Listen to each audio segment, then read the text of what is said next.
उस संबंध में हमने संदेश दिया है। षड्यंत्र पूर्वक गोवध किया जा रहा है, योजना बना कर के किया जा रहा है।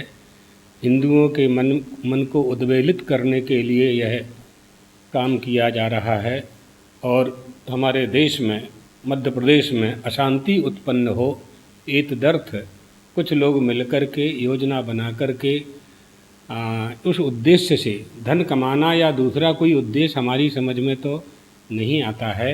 और अगर मांस का ही कारण होता तो मांस ले जाते, लेकिन उन्होंने सिर धड़ से अलग किया है गौ माता का, और धड़ भी वहीं छोड़ दिया है और सिर भी वहीं छोड़ दिया है। ऐसे भी शव प्राप्त हुए हैं, ऐसे गौ माता के मृत शरीर प्राप्त हुए हैं। स्वतंत्र भारत में बहुत निंदनीय घटना है। हम स्वतंत्र हुए हैं तो स्वतंत्रता पूर्वक हम आराधना भी नहीं कर सकते।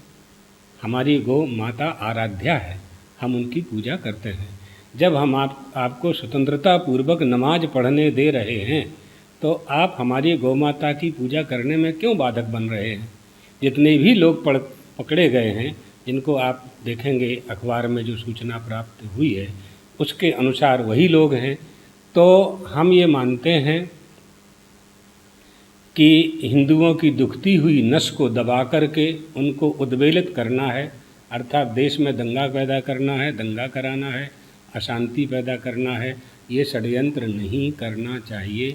इससे किसी को लाभ नहीं होने वाला है। आप लोग भी इसी देश में रहने वाले हो, यहीं आपको रहना है, यहीं आपका जीवन है और यहीं आपकी मृत्यु होनी है। तो कम से कम जहाँ हम निवास करते हैं, जहाँ का हम भोजन करते हैं, उस देश के प्रति कृतज्ञता नहीं करनी चाहिए।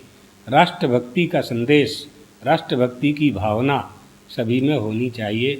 गो हमारी माता हैं और वो बिल्कुल किससे क्या लेती हैं? तृणम चरंती अमृतम क्षरंती। जो वस्तु आपके काम की नहीं होती है वो तृण, भूसा, घास यही सब खा करके अमृत जैसा दूध गौ माता प्रदान करती है। और दूध ना भी दे तो भी वह अवध्य है। हिंदू तो चींटी के मर जाने पर प्रायश्चित करता है। माताएं झाड़ों के पास जाकर शक्कर और आटा डालती हैं चींटी के लिए, क्योंकि हमसे झाड़ू लगाने में चींटी मर गई होगी। पंचसूना गृहस्थस्य चुल्ली पेषणी उपस्करा, ये हमारा सनातन धर्म है। हम किसी की हत्या, किसी का वध, किसी को कष्ट नहीं पहुंचाना चाहते हैं। हमको कष्ट पहुंचाया जा रहा है, गोवध करके हमको चढ़ाया जा रहा है। हमने परसों के संदेश में कहा था कि नदी किनारे एक घड़े में जल होता है, तो कौआ आकर के नदी के जल में पानी नहीं पीता, नदी के जल में चोंच नहीं मारता, वो घट के जल को दूषित करता है, घड़े के जल को चोंच मार करके जूठा कर देता है, घट को भ्रष्ट करता है। इसी तरह से ये लोग सनातन धर्मावलंबियों को चिढ़ा रहे हैं। इसका परिणाम अच्छा नहीं होगा। लेकिन लगातार मध्य प्रदेश में देखा जा रहा है कि एक के बाद एक घटनाएं हो रही हैं। मतलब पहले मुरैना में हुई, इसके बाद सिवनी में हुई, अब जबलपुर में है, मंडला में हुई। एक एक जिले को टारगेट बना रहे हैं। हाँ, सिवनी की घटना की हमने निंदा की थी और वहाँ सिवनी जिले वासियों ने सिवनी में, बारा सिवनी में, धूमा में, जगह जगह उन्होंने खूब आंदोलन किए हैं।